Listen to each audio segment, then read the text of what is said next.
Advocate किरण लोखंडे हा आई, वडील आणि भाऊ याच्या सहकार्याने शिकतो, वकील होतो, कमी वयात प्रचंड यश मिळवतो.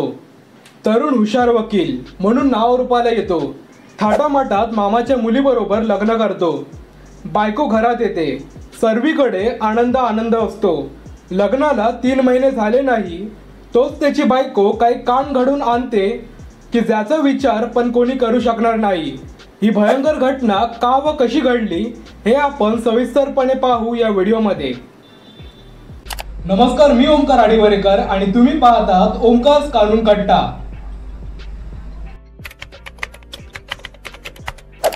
जिल्हा जालना, तालुका जाफराबाद.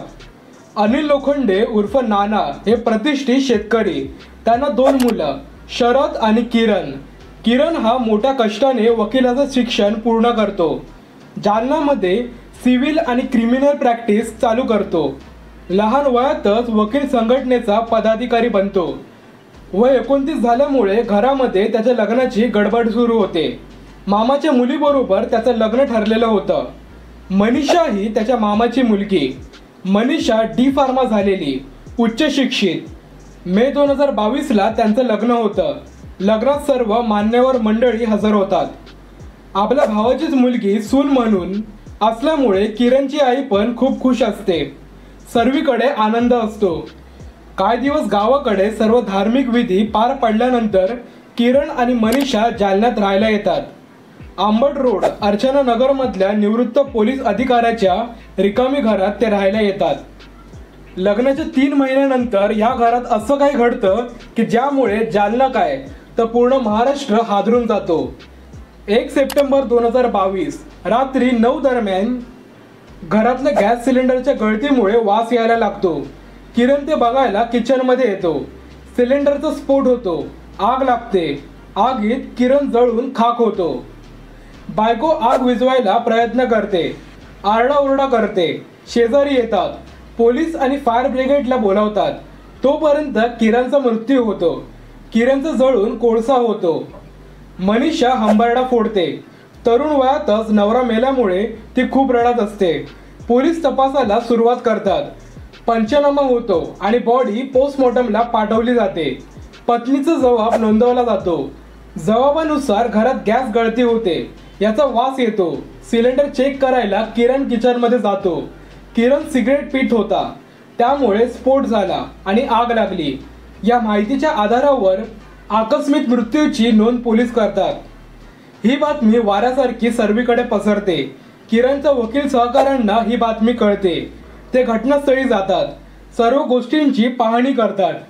प्रथम पाहणीत हा दुर्दैवी अपघातच वाटतो. घटनेचे फोटो येतात. ते पाहून काही वकील मित्रांना शंका येते. ओट्यावर 2 पाण्याची ग्लास, किचनमधला लाकडी देवारा, तेलाचा दिवा. जर स्फोट झाला असता तर हे सर्व नीट राहिलं असतं का? पण ते सर्व जागच्या जागीच होतं. या सर्वातून वकील मित्रांमध्ये शंका निर्माण होते. वकील संघटना अप्पर पोलीस अधिकाऱ्यांकडे जातात. हा अपघात नसून घातपात आहे हा संशय व्यक्त करतात. यांची पूर्ण चौकशी व्हावी याच्यासाठी लेखी निवेदन हे पोलिसांकडे देतात. पोलिसांना सुरुवातीपासूनच संशय होता. किचनमध्ये लाकडी देवारा सही सलामत होता. 2 गॅस सिलेंडर एकमेकांच्या जवळ पडलेले. जर स्फोट झाला असता तर ते एकत्र कसे? स्फोट झाल्याचं एकही चिन्ह दिसत नव्हतं. पण पत्नी सांगत होती की स्फोट झाला आणि आग लागली. ती जबाब पण सारखेच बदलत होती. सुरुवातीचे 2 दिवस ती जबाब द्यायला टाळाटाळ करत होती. रडण्याचा बनाव करत होती. मृत्यूची वेळ आणि आग लागण्याची वेळ यात फार मोठा तफावत होती. किरणचा आतेभाऊ दीपक ठोंबरे याच्याकडून पण पोलिसांना महत्त्वाची माहिती मिळाली होती. त्याच्या म्हणण्यानुसार नवरा बायकोंमध्ये रोज वाद व्हायचे. किरण खूप टेन्शनमध्ये होता. त्यांच्यामध्ये रो हाऊस घेण्याबद्दल चर्चा झाली होती. त्याने 1 सप्टेंबरला किरणला फोन केला होता पण फोन बंद. 31 ऑगस्ट ते 1 सप्टेंबर किरण कोणाच्या संपर्कात नव्हता. राममूर्ती भागात एक बेवारस दुचाकी सापडते. ती किरणची होती. पत्नी सांगते की मित्राने नेली होती. मित्राने नेली असती तर ती बेवारस का टाकून गेला असता? मनीषा सारखं खोटं बोलत होती.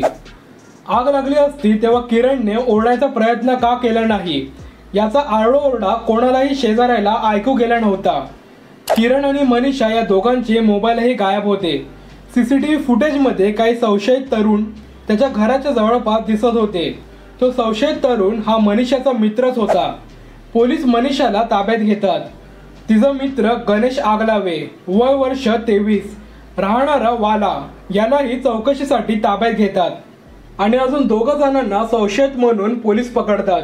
पोलीस चौकशी सुरू होते। आधी हे गुन्हेगार उडवाउडवीचे उत्तर देतात, पण पोलिसी दणका दिल्यावर गुन्ह्याची कबुली देतात। मनीषा ही किरणच्या मामाची मुलगी। लग्न लहानपणीच ठरलं होतं, पण मनीषाचं प्रेम तिच्या कॉलेजमधल्या गणेश आगलावेशी जुळलं। मे 2022ला मनीषाचं किरणशी लग्न होतं, पण ती त्याच्याबरोबर राहत नव्हती। ती हॉस्टेलवरच राहायला जाते। तिकडेच ती आणि तिचा मित्र मिळून किरणला मारण्याचा कट रचतात। प्लॅनप्रमाणे ती 1 महिना नांदायला किरणकडे येते। ती नांदायला नाही तर आपला प्लॅन पूर्ण करायला आली होती। 30 ऑगस्ट 2022 रात्री मनीषा दारू पिऊया असं किरणला सांगते। ते दोघं दारू पितात। दारूत ती झोपेच्या गोळ्या टाकते। किरण बेशुद्ध पडतो। मनीषा मित्र गणेश आणि त्याच्या मित्रांना घरात बोलावतो। गिझरची वायर लावून झोपेत असल्या किरणला करंट देतात। किरण झोपेतच निपचित पडलेला असतो। मनीषाचे मित्र किरणला लोखंडी रॉडने मारहाण करतात। नाकतोंड दाबून त्याचा खून करतात। किरणचा मृतदेह किचनमध्ये ठेवून मनीषा गणेश बरोबर औरंगाबादला आणि तिकडून नंतर पुण्याला निघून जाते। तिकडच्या हॉस्टेलमध्ये 1 दिवस राहते, पण नंतर ते घाबरतात। मृतदेह सापडला तर सर्वांना कळेल म्हणून ते रिटर्न जालन्यात येतात। येताना बरोबर सेंटच्या बाटल्या आणि पेट्रोल आणतात। घराची चावी या गडबडीत कुठेतरी हरवते। ते टाळं फोडतात। घरात सर्वीकडे वास पसरला असतो। ते पूर्ण घरात सेंट मारतात। मृतदेहाला हॉलमध्ये आणतात। मनीषा आपली एक साडी पेट्रोलमध्ये बुडवते।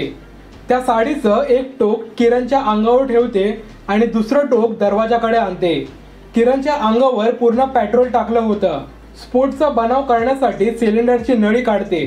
सिलेंडर खाली पाडते आणि बाहेर दरवाजाकडे येऊन साडीला आग लावते। आग लावताच किरण पूर्ण जळून खाक होतो।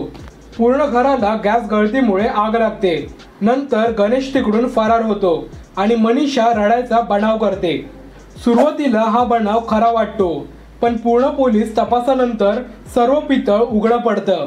कोर्टात हे प्रकरण चालू आहे। मनीषा आणि तिचा मित्र गणेश याच्यावर 302, 201 आणि 34 असं कलम लावण्यात आली आहेत। तर मित्रांनो, काय वाटतं तुम्हाला हे प्रकरण पाहून? तुमची प्रतिक्रिया कमेंट्समध्ये नक्की लिहा। काही चूक नसताना बिचाऱ्या एका वकिलाचा दुर्दैवी अंत झाला। व्हिडिओ आवडला तर व्हिडिओला लाईक आणि चॅनलला सबस्क्राईब करा। भेटू पुढे अशा सत्य आणि कायदेशीर व्हिडिओमध्ये। जय हिंद, जय भारत।